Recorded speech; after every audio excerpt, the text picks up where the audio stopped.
All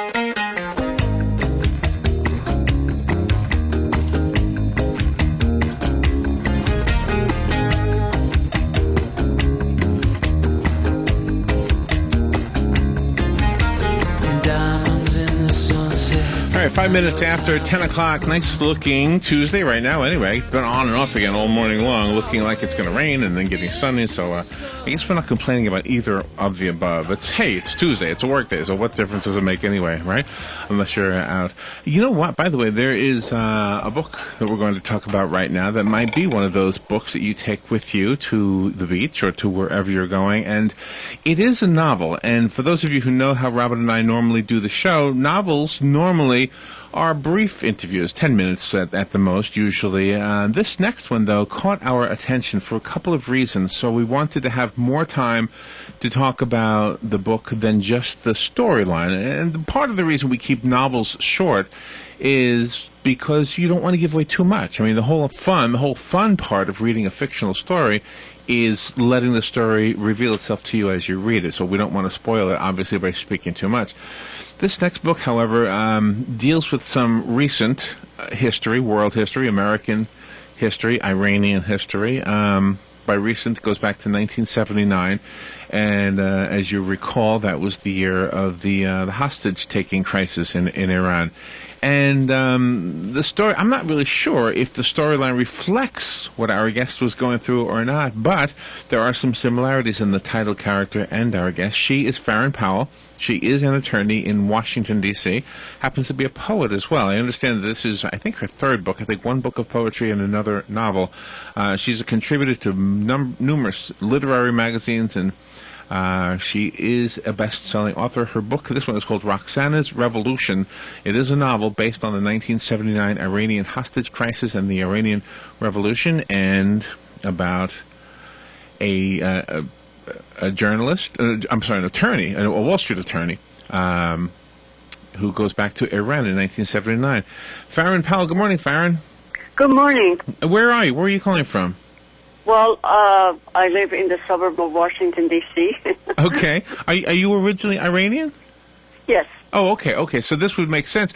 So, and did this happen for you? I mean, does this, in a way, follow your story, or is this complete? Part of it is the experience, Larry, the experience, because I lived in New York City during the hostage crisis. Right. And although the story starts with a political event, the hostage crisis of 1979, as you mentioned, but the novel is not political or historical. It's a story of this woman who is caught, with the hostage taking, then when she goes back to Tehran, she has to live under harsh revolutionary rules, and then all of a sudden Saddam Hussein attacks Iran. So she's a professional woman trying to balance her professional life with her family life, and goes through a lot of difficulties, and her life gets her back into Europe, and then through Europe she comes back to the United States. So her life comes full circle, and it's interesting the things that she has to go through, the difficulties and challenges she's facing throughout these crises, first the hostage crisis, and then the revolution, and then the war. Right, right. As we see the world through Roxanna's eyes, and I guess in a way through your eyes, do we have a better understanding not only of what it's like for her in her personal world, but how the external world, the part we all know about, the news part, how that literally does intertwine with our private little personal world?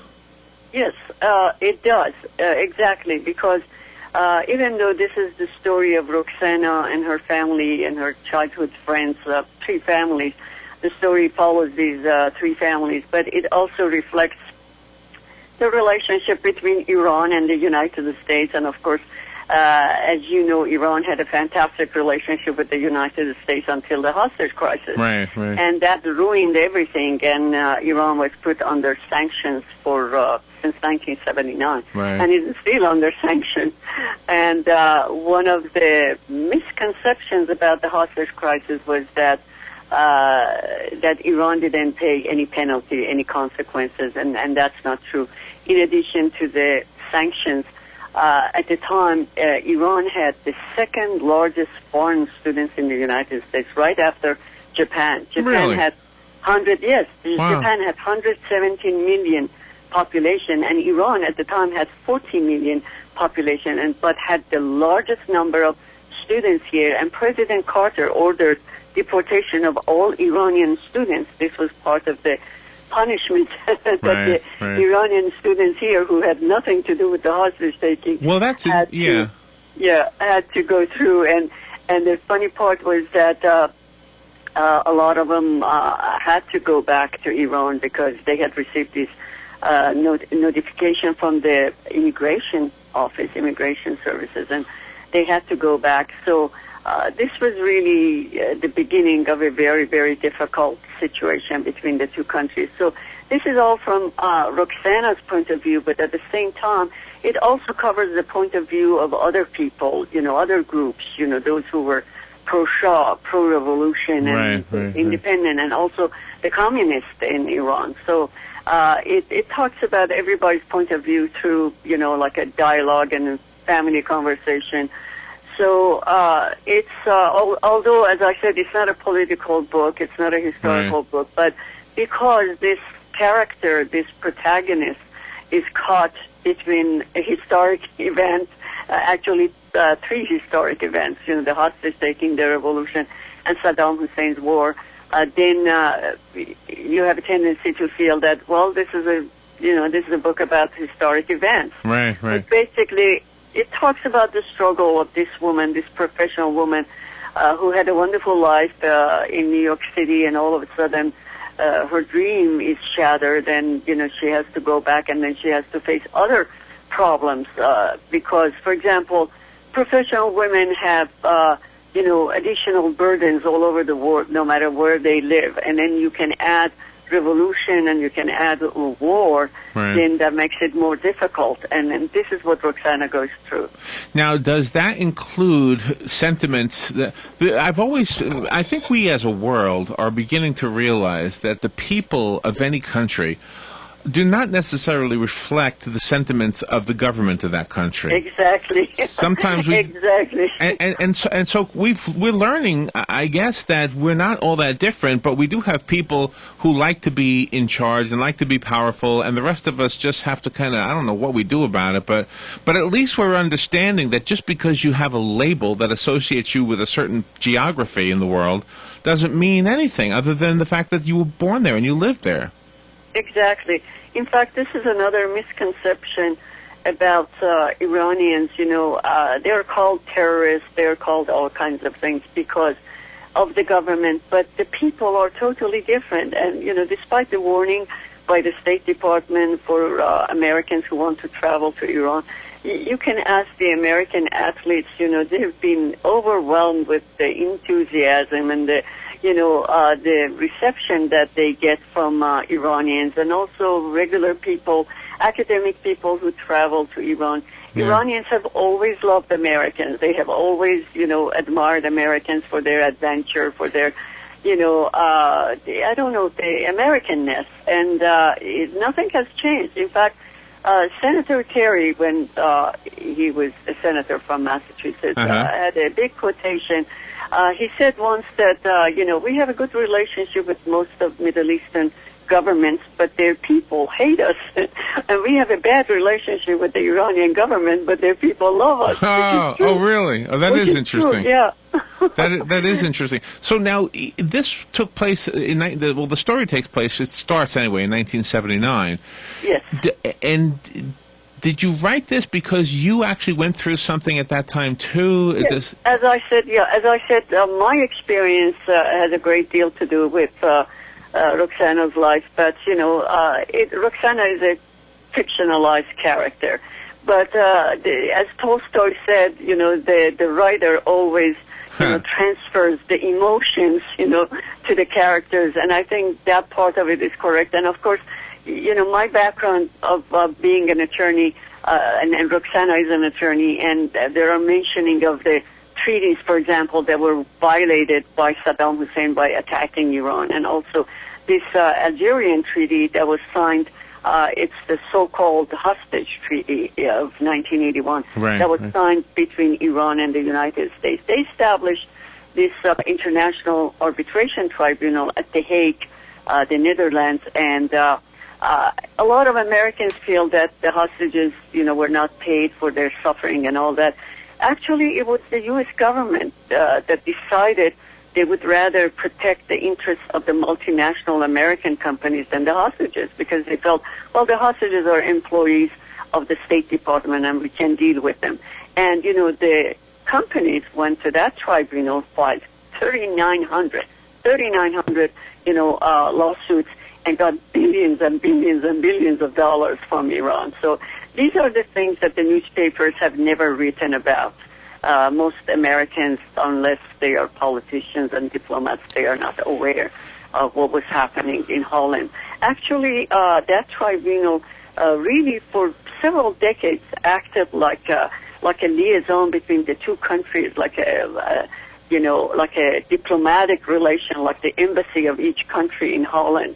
Because at that time, the Iranians and the Americans, they were talking to each other face to face. But right now, unfortunately, the negotiations are going through the European group, and I don't know if you looked at my book, Ambassador John Limbert, who was one of the 52 hostages, has endorsed my book. Right, I did see that. Yeah, I did see that. Yeah, worked for me, and he's the one who says that we have to really sit down and talk to Iran face to face, and he's the one who believes that there should be a dialogue between the two countries, and because he has lived there, he knows the culture, he speaks Farsi, and I think he's the authority to talk about these things.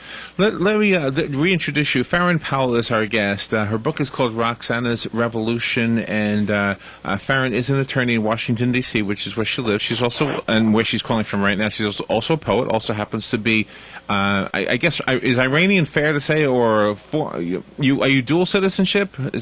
I am an American citizen. American, okay. But you've got, obviously, roots in Iran. I was born there, yes. Is there a way to talk about the story of Roxana, just for a second? And I want to get back to the hostage part of this and the government and the political part just a little bit. But can we separate Roxana's story from that just for a moment? Because the story is also something anybody can relate to, but especially women. Yes. So talk about that just a bit, if you would. Well, it's a story of a professional woman who's trying to balance her career with family life, and she's caught in a bad marriage. And there is an interesting thing about a book that is very famous these days by Ms. Sheryl Sandberg, the COO of Facebook. Oh, right. And in fact, one of my friends, it's called Lean In. One of my friends brought to my attention a portion of that book that Ms. Sandberg is trying to park. She's pregnant and is trying to to find a parking space, and she can't, so she's late for the conference, and she tells the boss that you have to provide some parking spaces for pregnant women, and the boss does that immediately. And there is a passage, there is a scene in Roxanna's Revolution when Roxana is pregnant, and during the month of Ramadan, that nobody can drink or eat in public, and all restaurants are closed. She's hungry, she's thirsty. She finishes the job, the lawyering job that she had at the firm she was working, and then she has to go to Tehran University and teach on a hot summer day under a scarf, under this, Islamic outfit. Yeah. So my friend was telling me it was really a good contrast, between that scene and the scene that Ms. Sandberg had described. So professional women have harder, more difficult time all over the world. But, I can imagine right now being a professional woman in Syria, for example, in Palestine, in Afghanistan, in Iraq. So this is what Roxana went through, She had to balance her profession with her family life, living under harsh revolutionary rules, and also having the fear of whether she and her family could survive that night, because Saddam Hussein was relentlessly bombing Tehran and other major cities of Iran for 8 years. And of course, there were times that things were a little cooler, but this is the first 2 years of the war that Roxana left in Tehran and had to deal with this fearful night after night, whether they would survive that night or whether they would get killed. Yeah. Sometimes when we see history through the eyes of a storyteller, and that's your role in this particular one, we actually understand what went on better. Yes. And do we, from this book, from Roxanna's Revolution, do we understand what went on in a different way than we've seen before? Exactly, because it shows that, for example, when you put sanctions on a nation, the government doesn't suffer. It's the Iranian people, who suffered because certain medications were cut off, even medications that, according to the international rules, you cannot, boycott medications. You cannot put embargo on medications. But even medications were not coming to Iran the way that they used to. And the story touches upon that based on the fact that, this woman goes to the hospital and the stitches that they used to buy from Switzerland, now it's not coming. Now it's coming from Korea. Yeah. It's kind of a human, touch on it, but it also shows that, honestly, indirectly, without saying anything clearly, it shows that when you have sanctions, when you impose sanctions on governments, the governments don't suffer, the people suffer. Okay. I have a phone call from a listener, so we'll go to the phone call, and I guess I'll just do that right away because I have a question that might take long to answer. Let me go to the phone. Hopefully I didn't make somebody wait too long. Good morning. Thank you for being patient. You're on the air with Farin Powell. Yes, Farin. I actually was a United States Marine working on embassy duty when the American embassy was taken over. And, the impression the Americans get is that it was a total countrywide supported takeover of the American embassy, in which it wasn't. And I'm referring to the Iranian perspective. And actually, at first, as an American, I felt a lot of resentment towards Iran. But the older I got and the more I learned about Americans' involvement and the overthrow of Mossadegh by the CIA back in the 50s, by Kermit Roosevelt and the CIA, and a democratically elected person who thought school teachers and the elderly were important. And then I started listening and watching the rest of the world develop. And I was out in Los Angeles, ma'am, and I went to it. I was at the book show out on C-SPAN, and I ran into a Iranian doctor. And he told me he loves the United States. He's an American, and he told me that if the Americans decided to attack Iran, that though he did not agree with the current leadership, he would be like many Iranians and go back and defend his country. And that a country divided like Iran is right now, if the Americans did attack, the two parties would coalesce together and work their best to make us leave, which I hope that they would. I just would let you know that. The Marines I served with were actual hostages. One was from New York City, Wesley Johnson. The other one was Eddie Falcon. He was an American Indian. They were both released early because of their ethnicities to try and provoke ethnic response here in the United States, which was understandable.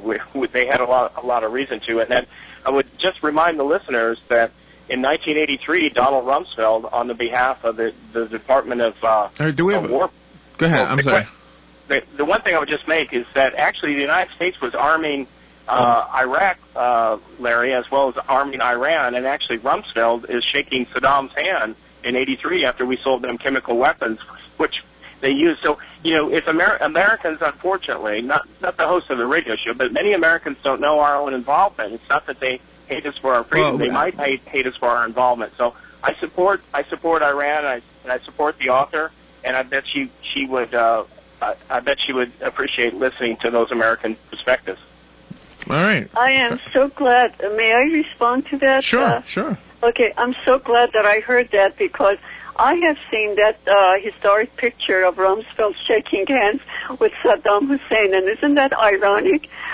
Because then Rumsfeld turns around and, attacks Iraq later on. And that is very true. This listener has observed this beautifully, because not only they gave the green light to Saddam Hussein, go ahead and attack Iran. That was like punishing Iran for the hostage taking. But also they sold this Marine, the gentleman is absolutely correct. They sold chemical weapons that Saddam Hussein used on Iranians, and this was, proved by the German scientists and doctors who traveled to Iran and saw the impact of the chemical weapons. So there are lots of, and of course the CIA involvement in 1953 that toppled democratically. Can you imagine Iran in 1953 had a democracy like France? It was like the France of the Middle East, and of course CIA had the coup d'etat and brought back the Shah and took away the prime minister who was beloved by Iranians and all that. So there is this history behind that, but everybody was trying to connect that. Okay, they took, like, for example, Argo, the movie, is trying to say that because we had this, coup d'etat in Iran in 1953, then, they took hostages. First of all, the hostages were taken by a bunch of radical students, okay? And it's so funny, when I was in Tehran, there was a rumor when they told Ayatollah Khomeini that they have taken the American diplomats as hostages. He had kind of dismissed the idea, said, well, just take them for a few days and let them go. But the media frenzy in the United States made this into such a big world event, day in and day night, every hour, on the hour, about the hostage crisis and the news. And Ted Koppel's program, America Held Hostage. I don't know if you remember that. Well, yeah, I do. And I think what we see, what helps, I guess the freedom of the press really helps us eventually see the truth in most things that we may have been misled about. And that's one of the beauties of being able to tell a story like yours through a novel. And again, it goes back to the people are not the same as the government, and I think a story like yours helps us understand that, especially through a specific person's perspective, like Roxanna. Yeah, and what I was trying to say is that, okay, then the authorities, the leaders in Iran realized that, oh my God, they don't have to pay a $1,000 ad in the Washington Post to give their views. They are there. The reporters, they were every day. And, their views could be communicated to the whole world for free. So that's why the, negotiations didn't work. And, and of course, President Carter also attacked Iran in Tabas, a northern city of Iran, in order to rescue the hostages. So it was not, it was just not negotiations. There was an attack on Iran, but it failed, and so things got out of control. But at the beginning, number one, this was not supported by the Iranian people. Roxanna has an female American friend in the neighborhood, and if you read the book, it says that how this woman says, when Roxanna says, "Why are you still here?" And she says, "Well, I'm treated well. I'm married to an Iranian, and I love it here, and I don't want to leave." And a lot of Americans stayed in Iran despite the hostage taking. A lot of them were married to Iranians, and some were were living there. So it just shows, as you said, people are different from their government. Farin, thank you for being on there with us today. Let me give away the book, and then you can tell us how the rest of us can buy it. If I have a listener who would like the book, call me right now. You'll be the one who gets it. It's called Roxanna's Revolution, written by Farin Powell, our guest. And Farin, do you have a website? Let me start there. Yes, it's www.farinpowell.com. The book is sold by Amazon.com, BarnesandNoble.com, and in 800 Barnes & Noble bookstores. They can order it. They can even send it to their home, I'm told. And I'm curious the feedback from Iranian citizens. Are you getting any feedback from them?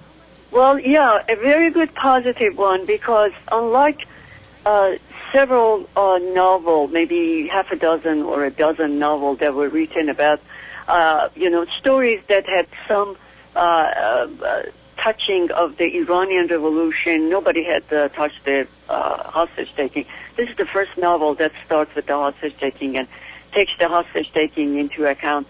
Most novels were written by people who were leaving Iran. Right, At the same time, Roxana was going back to Iran. So it's a totally different point of view. And one of the books that was very, very successful, in fact, kind of agitated Iranians, because it had kind of, it was written to please an American audience, special American audience. And, it had kind of belittled the revolution and belittled the culture, and people didn't like it, because after all, this is a very noble, old nation, and there is this Persian pride that people don't like, just like this gentleman, the Marine, who said that, the Iranian doctor in California says that if the United States attack Iran, he's going to go back, even though he's a U.S. citizen.